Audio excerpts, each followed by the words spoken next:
The United Kingdom and your other allies have called for the immediate resumption of UN aid flights to Yemen and the opening of the port. What is your reply? The airports in Yemen and the seaports in Yemen are being open with the exception of Hodeidah.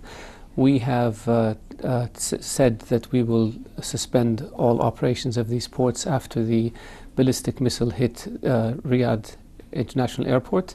We have said that these measures are temporary in order to make sure that we have mechanisms to prevent the smuggling of weapons and missiles that can be launched at Saudi Arabia from Yemen. And within a matter of days, we reopened the ports, and now we are adopting certain procedures to minimize the possibility that Iran can smuggle missiles or missile technology to its allies, the Houthis. The UN has said every day is a day too long. They need the main Red Sea port, Hodeidah, opened immediately.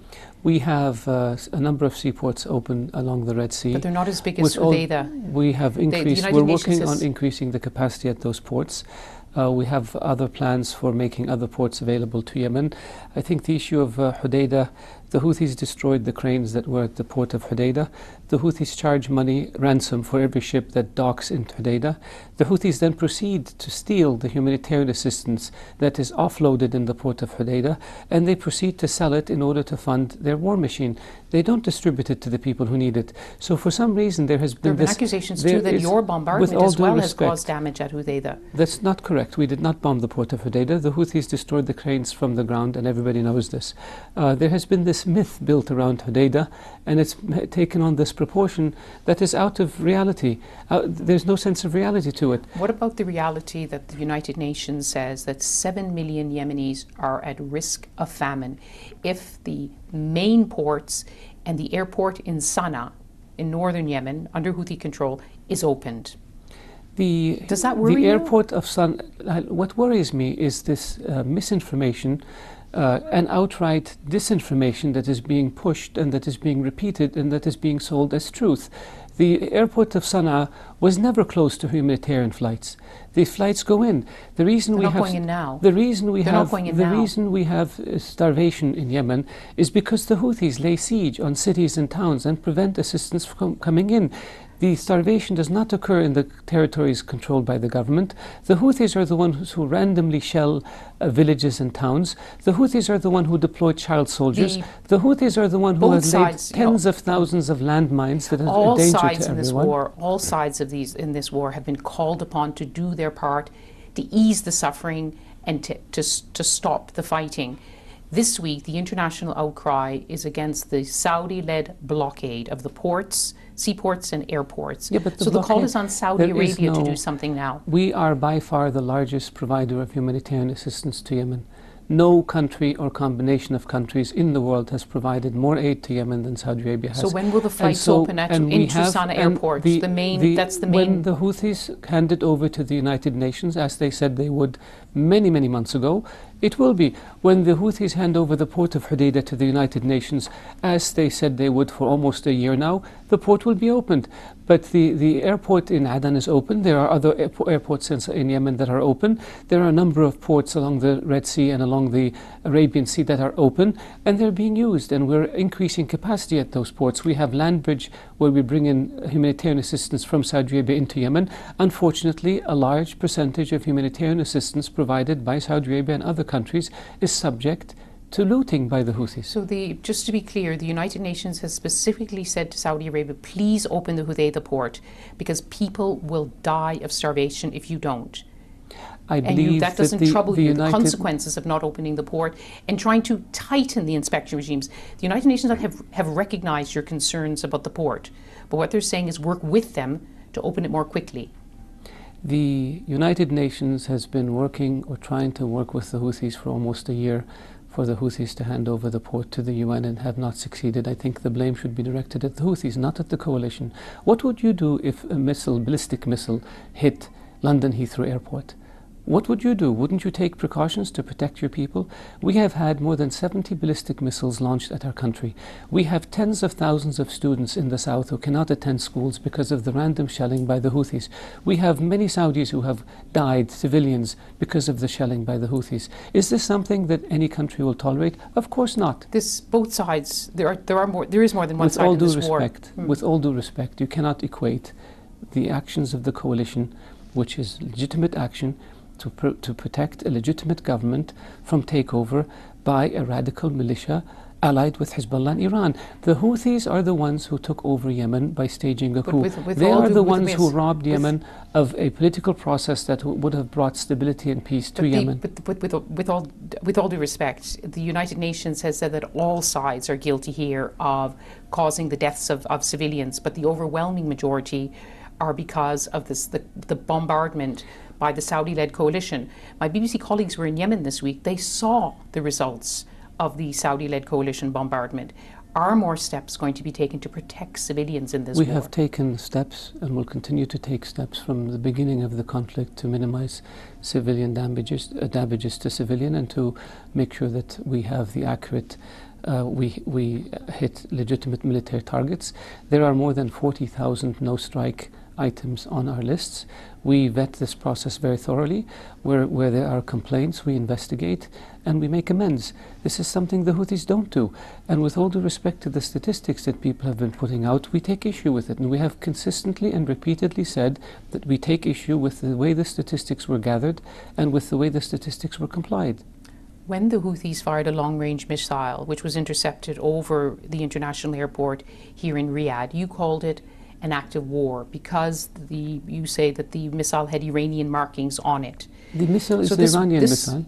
It's an Iranian missile. This is not the first missile to land in Saudi Arabia that is Iranian manufactured. More than 70 of them have been. So the missile could not have been operated by the Houthis. We believe the missile was launched from Houthi-controlled territory by Iranian operatives and Hezbollah operatives. What do you call it when a country lobs more than 70 missiles at you? So isn't this tantamount to war? This blockade of Yemen is part of an escalating war with Iran, in actuality, a proxy war? There is no blockade of Yemen. We said we have lifted the blockade after we put in place but measures. It's not open yet, sir. Sana'a airport is not open to commercial traffic. Hodeidah airport is not open. But Aden is open, Mehdi is open, the Houthi areas are not open. The what? The areas controlled by the Houthis. Do you want us to give assistance directly to the Houthis so they can shoot at us?